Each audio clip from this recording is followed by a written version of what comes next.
really going to challenge your thinking with this podcast. In fact, at first, when you hear what I'm about to say, you will think the opposite. And then, when I explain it, you will go, huh? And you will start to think about it in the correct way. And I do mean correct, with great confidence. I do love teaching, and this is a very important concept that I'm going to share with you here. It's all about starvation versus food in our world. So let's start with a couple of things that we can all completely agree upon. We can all agree that there are some people somewhere in this world who are starving, right? There are populations of people and children in developing nations in particular, but not only there. There are also some in inner cities in developed nations who are starving. They don't have enough food. And yet, at the same time, and I know we can all agree on this point as well, there are lots of people in the world who have too much food. They are obese, correct? In fact, according to Bloomberg, for the first time in history, more people in the world are obese than underweight. This is the first time in the world. There's a story on that. It says the world now has too much food. That the global access to cheap food has become easier. So here's the question to you, and here's the lesson. If we have so many people who are starving, and yet at the same time we have so many other people who are eating too much, and we have too much food in the world, why is it that some people are starving at all?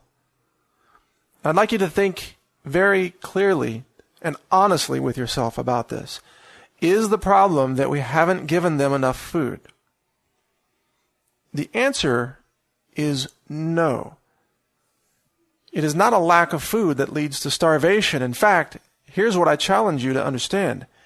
It is the lack of liberty that is leading to starvation. In fact, in these countries where there is starvation, I'm not going to name particular ones, I don't want to embarrass particular nations, but just in a general sense, many of them are in Africa, for example. Some are in South America. Some are in Asia. But wherever there is starvation, what you have there is a situation where there is a lack of political freedom, a lack of liberty, a lack of, let's say, the democratization or the distribution of power to the people.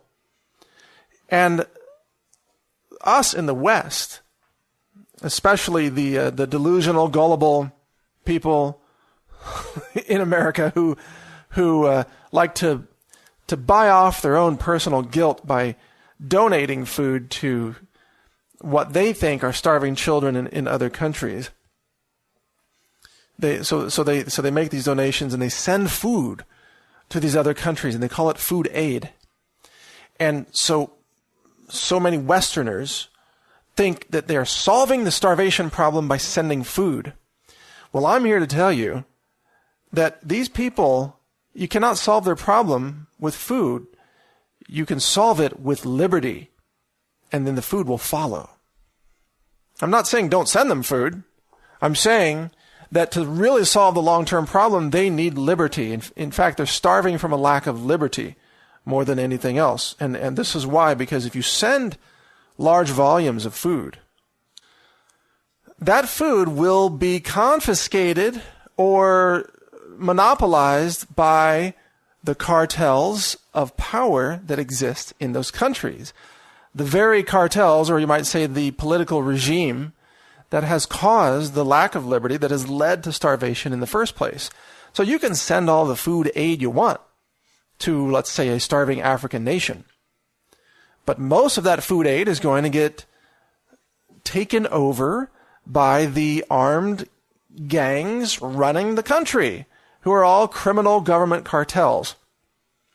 And it is essentially gang warfare. The government is just the largest gang. That's it. In a lot of these places, the government is just the most well-armed gang. And so the food aid goes to them first, and then they promise the United Nations or UNICEF or whoever, they promise them, we'll distribute the food to the people. But they don't. Of course they don't. They are a gang. They are a criminal cartel. What they do is they take delivery of the food, and then they sell it on the black market.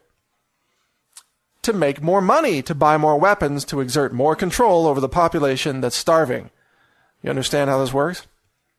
What I'm describing to you is the real world, not the fairy tale, Disneyland, fantasy land that is presented to you on CNN or, in television advertisements and nonprofit advertisements that promise you your donation may feed a child for 15 days. Not really. Most likely your donation is going to go directly into the hands of some criminal gang, cartel, government bureaucrat in that country who's going to deny giving that food to that child that you thought you were helping.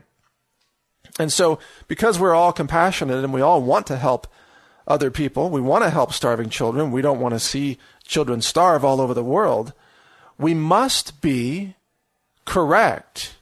We must take the responsibility of exerting the right kinds of reforms and the right kinds of actions that can lead to long-term freedom, liberty, democratization in these target countries, whereby starvation is no longer even relevant because the people have access to free markets of food, where there is a middle class, where people have jobs and employment because, for example, contract law is respected. Contract law is crucial for establishing an abundant society. And you can't have contract law when your nation is run by a criminal government regime. If a government itself does not abide by the laws, then you have a lawless society, and a lawless society cannot give rise to an abundant a city or nation of any kind, because there's no predictability in the law. If there's no reason for anyone to work for a living or start a business if the criminal gang government can just come along and steal everything from them. What's the point of planting an orchard as a private citizen to grow, nut trees or dates or fruit or what have you if private property law is not respected? Because an orchard might take 5, 6, 10 years even to start producing a lot of food. During that time, the government just comes along and takes it from you and confiscates it and usually misuses it and ruins it. Then what's the point in investing in an orchard? What's the point in owning land? What's the point in planting seeds if the criminal regime just comes and takes it from you? So, you see, when it comes to starvation around our world, it always comes down to a lack of liberty, a lack of democratization. It is, you can't even really have agriculture in a society unless there is some degree of freedom in place, some degree of law and order in essence. Respect for the law, a judicial system that is fair and just, or at least somewhere on that spectrum. So it's very easy for us to think, there are children starving, and let's help them. But we must think more carefully about the situation and ask, why are they starving? Why do they not have food? Why are they living in poverty? And why, when we keep sending food aid, is there never enough food in the mouths and bellies of those who seem to need it? And the answer is not a lack of food. The answer is a lack of freedom. So the very best things that we can do in this world, and this is where I challenge you to think clearly, is we must promote liberty above all else. If we're going to intervene in some foreign nation, we should intervene in ways that are long-term, productive, proactive, that create societies that are self-reliant for the long term. It is no use for us to do one-time gifts that end up going into the hands of government cartels. It is no use. It doesn't even help the people we intended to help. What is far more useful is to, for example, I'm not saying this is the total solution, but just as an example, you could teach principles of democracy, of representational government. You could teach principles of private property. And you can't just change cultures overnight, obviously. I'm not suggesting that you can, but you can at least begin to introduce these ideas. And for a lot of these third world countries, they don't even understand, they've never been taught the concept of private property or agriculture or planting seeds or saving seeds or producing a harvest or voting for public officials who represent the people rather than the interests of the corrupt regime government. All of these things have to be taught.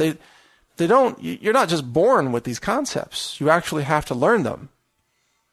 And even though many of them are based on divine rights or human rights, they still are not necessarily intuitive. They have to be taught. So really it comes down to the best interventions that we can do globally if we're going to get into this business of intervening in foreign nations, which I know is a debatable concept all by itself. But if we're going to go to the trouble of going there and trying to make a difference, then it's not enough to just send bags of rice and so on. That's just creating or really doing nothing to end the long-term problem. Along with the bags of rice, we should bring an education of liberty, of freedom.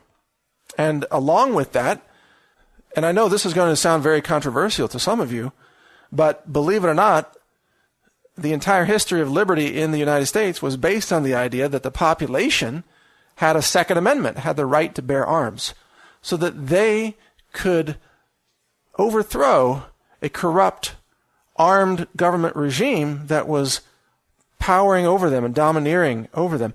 So, believe it or not, one of the best things that we can do around the world is empower the citizens of countries who are suffering under corrupt dictatorships, empower those citizens with the knowledge and the tools to take back their own countries and establish democracies where people have the right to bear arms, which in many countries that might just mean a machete. For example, if you can't even fight back against an armed government with a machete, if machetes are outlawed, which they are in many areas of Africa, how are you going to defend yourself? How are you going to defend your orchard against a government regime that's armed with AK-47s if you don't have some way to fight back? And this isn't condoning violence. It is, in fact, condoning a distribution of power across every sector of society. And it is in that balance of power that there is the possibility of representational government. You see, everywhere around the world and throughout all of human history, the concentration of power into the hands of the few has always led to corruption, dictatorial regimes, police state regimes, and the exploitation and the mass suffering of the people, often mass starvation, sometimes genocide. Think about it. Throughout human history, I'll say it again, wherever the power is concentrated into the hands of the few, the outcomes have been disastrous, catastrophic, mass suffering, mass starvation. Look at North Korea. Look at Cuba. Look at Venezuela. Look at what's happening. Socialism, communism, dictatorships, police state regimes. And the same thing is true in gang-run nations of Africa where some of the governments are really just armed gangs. So it is a universal truth that the distribution of power, that means political power, it means firepower, it means even land ownership and private property power, if you will. When the distribution of this power is more homogeneous across a society, that society has more abundance and more peace and less violence and less exploitation and less starvation. This is a fundamental, crucial concept to understand for all of human history and the way the world operates now and forevermore. The distribution of power creates a balance of power that prevents the rise of dictatorships and the rise of monopolies and the rise of exploitative dictatorial regimes that torture their own citizens or imprison them for speaking out against the government and so on and so forth. So think about this. The next time you see a child on a TV ad and you see that child is starving, I want you to think beyond just the bags of rice. I want you to understand that child is starving solely because there is a lack of freedom in that nation. And while there's nothing wrong with sending food today, most likely that food's going to end up in the hands of the dictator and not the child. And that the real long-term solution is to overthrow the dictators, to establish representational democracies, to teach and uplift these populations about the power of private ownership, the power of due process, the power of establishing and recognizing law in a nation, and the power of the Second Amendment, which applied elsewhere might not be called the Second Amendment, but it is the universal right to self-defense against oppressive regimes that commit murder against their own citizens. These are crucial points to understand history, to understand human nature, and to understand our own collective future. So I hope this makes sense, and I encourage you to think more deeply about what I've just said. And I think as you study human history, you'll find that this is all true. It rings true again and again and again. All the cycles of human history repeat themselves, and they will continue to repeat themselves, because even as time moves forward, human nature stays the same. Humans are no different now than they were 100 years ago or 1,000 years ago. The same people, the same dark hearts sometimes, the same inspirations, the same ideas, the same greed, the same seductions. Humans are the same as they've always been. And although time moves forward and maybe technology is different, the human nature behind it all is no different at all. And that's why you can confidently predict the future by learning the past. Because the past will be reflected almost exactly in the things that unfold in the years ahead. Thank you for listening. My name's Mike Adams, the Health Ranger. You can check out my website at naturalnews.com or my podcast at healthrangerreport.com. Take care. Click subscribe now to be alerted when I release new videos.